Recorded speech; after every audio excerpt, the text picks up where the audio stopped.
வியாகுல வேளனோடு தொடர்புடைய மிக முக்கியமான இரண்டாவது ஒரு காரியம் இயேசுவை காட்டிக் கொடுத்தது.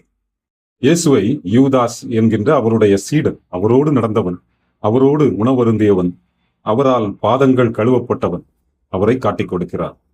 இங்கே பொதுவாக யூதாஸ் காட்டிக் கொடுத்தான் என்ற சிந்தனை வரும்போது நாம் எல்லாரும் யூதாஸ் ஏதோ தேவ துரோகி, அவன மாதிரி ஒருத்தரும் இருக்க மாட்டாங்க, இந்த மாதிரி ஒரு சிந்தனையை நாம் பெற்றுக்கொள்கிறோம்.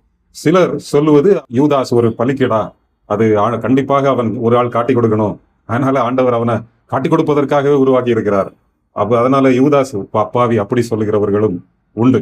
எது எப்படி இருந்தாலும் ஆனால் இயேசு கிறிஸ்து சொல்லி இருக்கிறார், மனுஷகுமாரன் தம்மை குறித்து எழுதியிருக்கிற வண்ணமாகவே போகிறார். அவர் வந்ததே சிலுவையிலே பலியிடப்படுவதற்காகத்தான், மனுக்குலத்தின் பாவத்திற்காக தன்னையே தியாக பலியாக வார்ப்பதற்காகத்தான் இயேசு இந்த உலகத்திலே மனிதனாக வந்தார். ஆனால் எந்த மனிதனால் காட்டிக் கொடுக்கப்படுகிறாரோ அவனுக்கு ஐயோ, அவன் பிறவாதிருந்தால் அவனுக்கு நலமாயிருக்கும் என்று மீண்டும் மீண்டும் யூதாஸ் எச்சரிக்கப்படுகிறான்.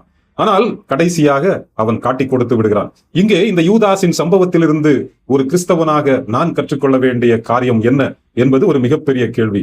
யூதாஸ் எப்படி இருந்தான்? இயேசுவோடு ஏன் நடந்தான்? எனக்கு என்ன கிடைக்கும் என்ற சிந்தையோடு இயேசுவோடு நடந்தான். கையிலே பணப்பையிலே அநேக காசு வைத்திருப்பது ஒரு மகிழ்ச்சியான நிலைமையாக அவனுக்கு இருந்தது. ஒருவேளை அவனுக்கு இஷ்டமான விதத்திலே அவன் செலவழித்திருக்கலாம். ஆனால் விந்தை என்னவென்றால், கடைசியிலே இயேசு அப்பத்தை தோய்த்து அவனுடைய வாயிலே கொடுக்கும் போது கூட சீஷர்களால் நம்ப முடியவில்லை இவன் இயேசுவை காட்டிக் கொடுப்பான் என்று. அவ்வளவு யூதாஸ் அனைத்து சீஷர்களுக்கும் நம்பிக்கைக்குரியவனாகவும் கனம் நிறைந்தவனாகவும் இருந்தான். யாருமே கடைசி வரை அவர் காட்டிக் கொடுத்த அந்த சூழலுக்கு முன்னால், ஒரு நிமிடத்திற்கு முன்னால் வரை யூதாஸ் இயேசுவை காட்டிக் கொடுக்க போகிறார் என்று இயேசுவே சொன்னாலும் யாரும் நம்புவதற்கு தயாராக இல்லை. அதை திருமறையிலே அந்த வசனங்கள் வழியாக, சுவிசேஷங்கள் வழியாக படிக்கும் போது நாம் கண்டுகொள்ள முடிகிறது. இப்பொழுது யூதாஸ் காட்டிக் கொடுத்து விட்டார், நான் அதே போல இயேசுவை காட்டிக் கொடுக்கிறேனா?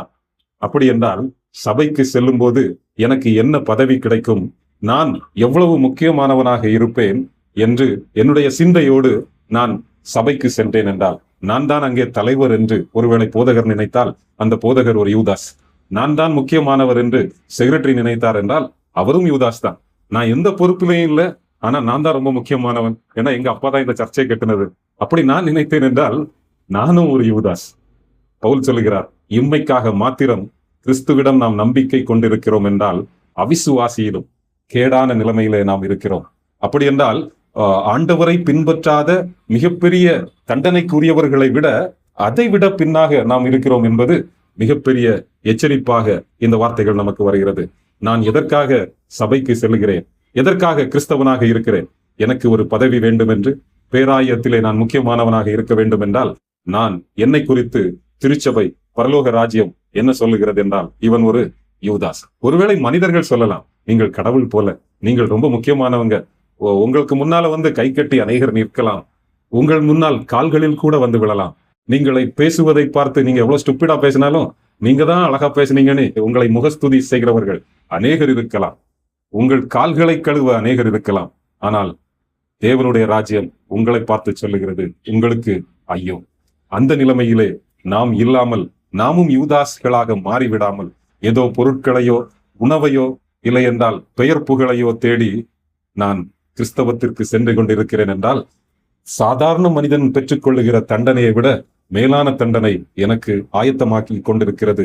எனக்கு நானே மிகப்பெரிய ஆபத்தை சம்பாதித்துக் கொண்டிருக்கிறேன். எனக்கு மாத்திரமல்ல, என் பரம்பரைக்கே, என் தலைமுறைக்கு நான் மிகப்பெரிய சாபத்தை சம்பாதித்துக் கொண்டிருக்கிறேன் என்பதை நாம் உணராமல் இருக்கிறோம். இதை குறித்து நாம் மிகுந்த ஜாக்கிரதையாக இருப்போம். ஆக யூதாஸ் காட்டிக் கொடுத்தான், 30 வெள்ளி காசுக்காக காட்டிக் கொடுத்தான் என்று கேட்கின்ற சூழலிலே, ஆண்டவரே, நான் உம்மை எவ்வளவு நேரம் காட்டிக் கொடுத்திருக்கிறேன், எனக்குள்ளே உம்மை விட என்னை உயர்த்த எவ்வளவு ஆவல் எனக்குள்ளே இருந்தது, உம்மிடம் இந்த உலகத்திலே நீர் எதை எனக்கு தருவீர் என்று தானே அநேக வேளையிலே நான் உம்மிடம் வந்தேன். அப்பொழுது நானும் ஒரு யூதாஸாகத்தானே நான் இருக்கிறேன் என்பதை நாம் உணர்ந்தோம் என்றால், ஆண்டவர் நம்மை அரவணைத்து ஏற்று அவருடைய பிள்ளையாய் இந்த உலகத்திலே அவர் வாசம் வீசுகின்ற மலர்களாய் அவர் மகிமைக்காய் பயன்படுத்த ஆவலாய் இருக்கிறார். அப்படிப்பட்ட மேன்மையான பாக்கியத்தை நாமும் பெற்றுக்கொள்வோம்.